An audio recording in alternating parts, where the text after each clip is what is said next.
আপনারা দেখছেন YouTube channel সোনালী দিনের বাজার। এই সতর্ক বাণীটি অবশ্যই দেখে নেবেন।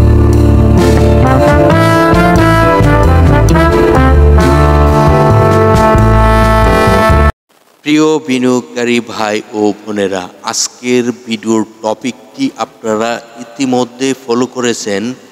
একটি স্টকের গুরুত্বপূর্ণ তথ্য নিয়ে আপনাদের মাঝে চলে এসেছি।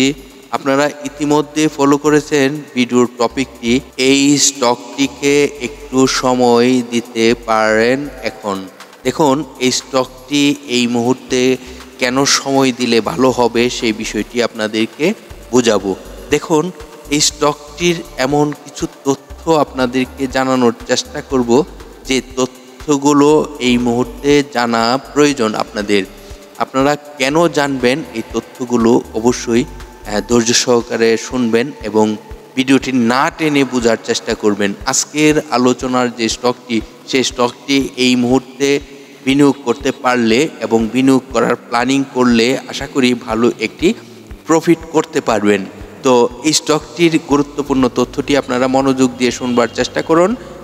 অবশ্যই আপনারা এখান থেকে কিছুটা হলো অর্জন করতে পারবেন। আজকের আলোচনার যে স্টকটি সেটি হলো বসুন্ধরা পেপারস মিল স্টকটি নিয়ে এই মুহূর্তে কি কারণে আলোচনা করতেছি সেটি আপনারা গুরুত্ব সহকারে বোঝার চেষ্টা করুন।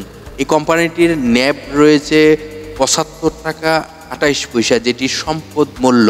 এই কোম্পানিটির যদি আপনারা জানেন, গত বৃহস্পতিবারে ক্লোজিং হয়েছে ২৯ টাকা ৩০ পয়সা এবং এই স্টকটি এই মুহূর্তে আমরা কেন প্ল্যানিং করতে পারি সেটি নিয়ে আমরা আলোচনা করব। দেখুন, এই স্টকটির এই যে একটি অবস্থানে চলে আসছে, সেই অবস্থানটি কেন? আর এই কোম্পানিটি আপনারা জানেন যে টোটাল শেয়ার সংখ্যা রয়েছে ১৭ কোটি ৩৮ লক্ষ এবং এই কোম্পানিটির পাবলিকের হাতে এই মুহূর্তে শেয়ার সংখ্যা রয়েছে ৪ কোটি ৩২ লক্ষ এবং এই কোম্পানিটি আপনারা জানেন জুন ক্লোজিং একটি কোম্পানি। আর এই কোম্পানিটি তাদের ডিভিডেন্ড হিস্টোরিটি আপনারা অবশ্যই জানেন। আপনাদেরকে আমরা নিয়ে যাব এখন ডিএসসির ওয়েবসাইটে। দেখুন, এই কোম্পানিটি বিগত ৫২ ওয়ার্কিং ডের মধ্যে ২২ টাকা ৫০ পয়সা সর্বনিম্ন প্রাইস এবং সর্বোচ্চ প্রাইস ৭৯ টাকা ৮০ পয়সা পর্যন্ত। এই কোম্পানিটি আপনাদেরকে পূর্বে বলেছি যে এটি কোন সেক্টর, পেপার অ্যান্ড প্রিন্টিং সেক্টরের।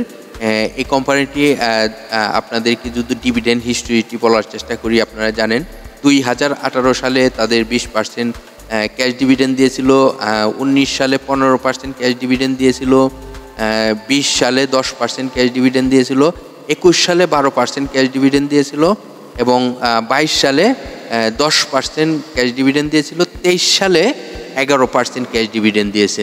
তো এই কোম্পানিটির ডিভিডেন্ড হিস্ট্রিটিও আপনারা দেখতে পারলেন এবং এই কোম্পানিটি বাংলাদেশ পুঁজিবাজারে তালিকাভুক্ত হয় ২০১৮ সালে এবং এক ক্যাটাগরিতে তার লেনদেন চলিতেছে। এই কোম্পানিটি আপনারা যদি তাদের শর্ট টাইম এবং লং টাইমের লোনের অবস্থানটি দেখেন, যেখানে শর্ট টাইমের জন্য একটি বিগ অ্যামাউন্ট লোন রয়েছে এবং লং টাইমের জন্য একটি বিগ অ্যামাউন্ট লোন রয়েছে। এই বিষয়টি আপনারা নজরে রাখবেন। তো এই স্টকটির বিস্তারিত যদি আরও তথ্য আপনারা সংগ্রহ করতে চান, তাদের একটি ওয়েব অ্যাড্রেস রয়েছে, যেখানে ক্লিক করে আপনারা জেনে আসতে পারেন আরও অনেক তথ্য। যেখানে এই কোম্পানিটির ওয়েব অ্যাড্রেস রয়েছে, যেখানে ক্লিক করে আপনারা নোটিশ বোর্ড থেকে আরও অনেক তথ্য সংগ্রহ করতে পারেন। দেখুন, এখন আপনাদেরকে দেখাবো এই স্টকটিকে নিয়ে আমরা এই মুহূর্তে কেন প্ল্যানিং করার একটু ইচ্ছা জেগেছে সেই বিষয়টি আপনাদেরকে বোঝানোর চেষ্টা করি। আপনারা জানেন এই কোম্পানিটি এই যে একটি পতন শুরু হয়েছে, পতন ১১ই আগস্টের পর থেকে যে এই স্টকটির পতন শুরু হয়েছে, যেখানে পতন হতে একদম দেখুন এই স্টকটি কিন্তু ২৪ টাকা ৭০ পয়সা পর্যন্ত কিন্তু ২৪ টাকার আশেপাশে আসছিল। তো এই স্টকটি এই মুহূর্তে কেন আমরা এই মুহূর্তে প্ল্যানিং করতে পারি এই স্টকটিকে নিয়ে, এই স্টকটির আরও গুরুত্বপূর্ণ আলোচনা আপনারা জানবেন। দেখুন, এই স্টকটির যখন আপনাদেরকে দেখানোর চেষ্টা করি, দেখুন স্টকটি 11 আগস্টে যখন স্টকটির প্রাইস হয়, ভালো প্রাইস হয়, তখন এই যে 8ই আগস্টের পরে 11 আগস্টে কিন্তু এই স্টকটির যে প্রাইস ডাউন শুরু হয়, প্রাইস আপ হয়ে, যেখানে আরএসআই কত ছিল, আরএসআইটি কিন্তু আপনারা জানেন সকলে, খুবই গুরুত্ব সহকারে আরএসআইটি দেখতে হয়। দেখুন 65 প্লাস আরএসআই কিন্তু তখন চলে গিয়েছিল। আর আপনাদেরকে সবসময় কিন্তু বলার চেষ্টা করি যে দেখুন আরএসআইটি একটি গুরুত্বপূর্ণ একটি স্টকের। দেখুন এই স্টকটির আরএসআই 30 থেকে 70 আরএসআই হলো স্ট্যান্ডার্ড আরএসআই, এবং আমরা চাইবো সবসময় লো আরএসআই বিনিয়োগ করে হাই আরএসআই সেল করার জন্য।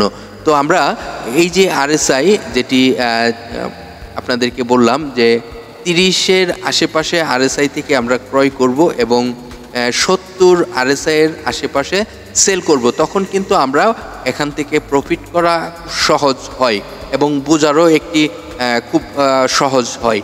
তো আরএসআইটিকে আপনারা সকলে ফলো করবেন। আর আরেকটি বিষয়, আপনারা জানেন যে বিভিন্ন সোশ্যাল মিডিয়া প্ল্যাটফর্মে আপনারা আমাদেরকে পেয়ে যান, আর আমাদের ভিডিওটি কন্টিনিউ আপনারা দেখে থাকেন।